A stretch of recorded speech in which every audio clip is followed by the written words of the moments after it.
Minha diretoria, mais uma vitória do Vasco, goleada de novo, 4-1 pra cima do Boa Vista, boa atuação, amassou os caras, jogou bem. Próximo domingo tem Flamengo e Vasco, né? E evidentemente que todas as análises são em cima de, opa, o que será que vem pro Flamengo e Vasco? Vasco é favorito e tal, não sei o quê. E eu confesso a vocês que eu não gosto muito dessas mudanças radicais, né? Eu acho que as coisas não mudam dessa maneira. Então, assim, um pouco mais de pé no chão. Eu sei que isso não parte do torcedor vascaíno, mas sabe como é que é, meus colegas, né? Quer vender? Bum! Capa. Vasco favorito contra o Flamengo, etc, etc. O que evidentemente não é bem assim. O time do Vasco tem uma evolução gritante de 2022 para 2023, gritante. Era um time que era uma zona e o time do Vasco agora tem um padrão, tem uma maneira de jogar, tem um formato, é outra parada, né? Se vai dar certo, se não vai, são outros 500, mas assim, claramente o Vasco já é outra parada em relação ao que ele era na temporada passada. O Pedro Raul tá começando a se ajeitar, tá começando a acertar lá o ritmo de jogo e tal. O Vasco ainda não tem o Figueiredo, que é um jogador que eu acho que vai acabar em algum momento ganhando a vaga de titular. Eu acho ele muito bom jogador, seja no meio, que eu já acho um pouco mais arriscado, porque o Jair é um volante que sai pro jogo, então já não sei se dá pra jogar Teixeira, Jair e Figueiredo. Porra, seria foda, mas seria muito ofensivo. Eu acho que é mais fácil ele ganhar uma posição, ele, Peck e Pedro Raul na frente, do que necessariamente uma posição no meio. Embora eu tenha gostado da ideia dele ter jogado os primeiros jogos lá nos Estados Unidos de segundo volante. Mas, como o Jair é um jogador que sai muito, eu acho que prender o Jair, sei, cara, acho que meio cagada, sabe? O Jair no Galo, ele alternava muito com o Alan, porque depende de quando jogava o Zarate ou o Nacho, o primeiro volante alternava. Então, existia um primeiro e segundo volante? Não. O Alan até ficava um pouco mais atrás do que o Jair às vezes, mas isso na teoria. Porque quando o Zarate não jogava, o volante do lado direito saía mais. Quando o Zarate jogava, o volante ficava um pouco menos, saía do lado esquerdo. Era muito dependente desse formato. E o Atlético trocou isso várias vezes. Então nunca ficou muito claro quem era o primeiro e o segundo. Na verdade, eram dois jogadores que faziam uma função muito parecida. Só que o Jair, claramente, ele está ajudando muito no apoio do time do Vasco. Então, você abrir mão de um volante um pouco mais fixo, né? O Rodrigo, por exemplo, ou que seja o Zé, qualquer outro. Eu não sei se dá pro Figueiredo jogar ali, mas acho que ele volta pro time e acho que ele volta lá na frente. Mas voltando a falar do final de semana, não acho que as coisas têm que ser assim tão rápidas. O Vasco jogou 2, 3 boas partidas, se ajeitou um pouquinho, é favorito contra o Flamengo. Não é. O Flamengo tem o melhor time da América do Sul, o Vasco pode ganhar o Clássico porque ele é o Vasco. E porque todo time pode ganhar qualquer tipo de jogo, a graça do futebol é essa. Agora, ele não é melhor do que o Flamengo, ele está muito longe de ter o elenco do Flamengo e criar essa ilusão na cabeça do vascaíno, eu acho até uma bobagem, porque você vai frustrar os caras. O vascaíno vai olhar e falar, bom, então isso quer dizer que se eu sou melhor que o Flamengo, eu vou ganhar o título brasileiro, vou ganhar a Copa do Brasil. E não é isso, né? O Vasco está no primeiro passo dele de montagem de um time para os próximos anos. Esse primeiro passo do Vasco pode demorar 3, 4 anos, o Flamengo levou 6 ou 7 para conseguir ajeitar a casa.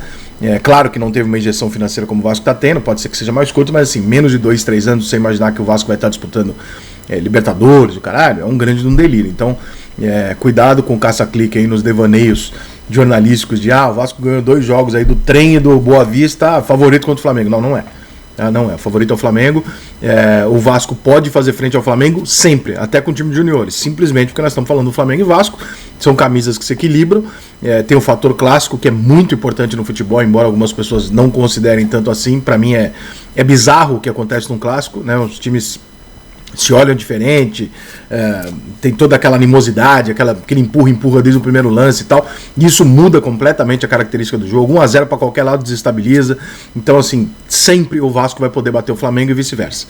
Agora, entrar em campo no domingo achando que o Vasco tem condição de bater o Flamengo, claro que tem. O Vasco tá bem, legal, o Flamengo não tá tão bem, legal, dá para ganhar. Agora, favorito, melhor time, não é o caso.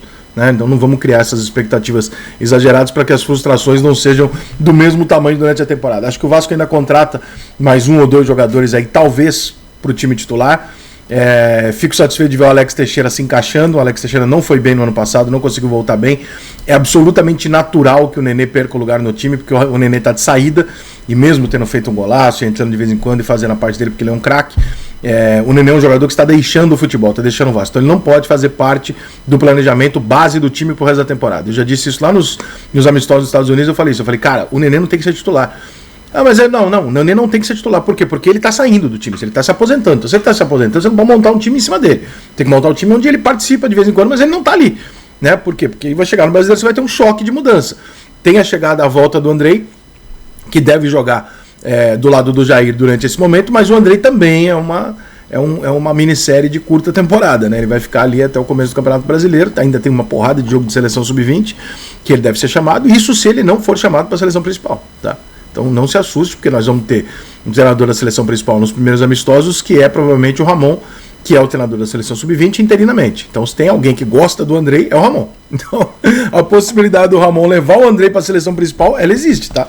Então talvez o Andrei venha para o Vasco e mal jogue no Vasco, que é uma expectativa que o Vascaíno também tem que ter em mente, né?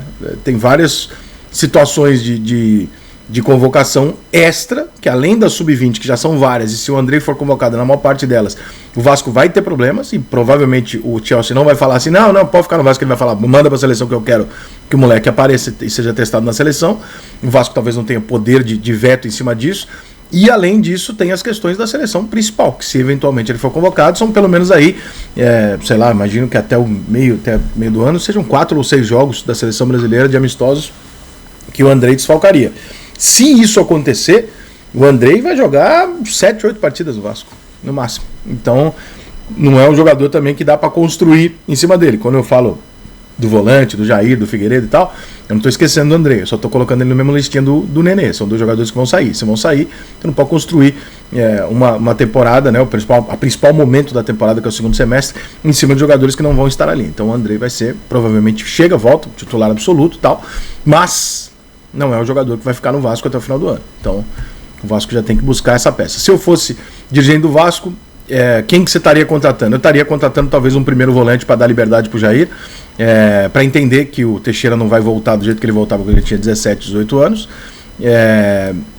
E sei que o Peck e o Figueiredo têm toda a condição do mundo, não só de ocupar, como também de recuar, de voltar para ajudar. Aliás, os dois voltam pra cacete para ajudar na marcação. Então eu acho que se o Vasco tem um primeiro volante um pouco mais fixo, um jogador mais... Eu acho que fica legal, eu acho que fica equilibrada a parada, entendeu? Até tem esses jogadores no elenco e tal, mas eu acho que pode ser um jogador um pouco mais indiscutível, eu diria, pelo tamanho do investimento, sabe? Vou botar um cara aqui que é ele e foda-se. Ele é o camisa 5 e todo mundo sabe, aceita, confia e tal. E o último destaque que eu quero dizer é impressionante como um time, embora tenha jogado, já tenha jogado 2 ou 3 goleiros diferentes esse ano no Vasco, é impressionante como um time passa pela segurança do goleiro, né? E é impressionante como a troca do goleiro do Vasco ela acaba sendo importante, porque infelizmente no ano passado a gente tinha um goleiro que estava absolutamente inseguro, toda a bola que ia no gol era uma dúvida do que ia acontecer, o que já não está acontecendo esse ano, então já dá uma ajuda. E o Léo Pelé, que eu falei para vocês que era bom reforço, falar, tá maluco, pagar isso no Léo Pelé? Me ouve, rapaz.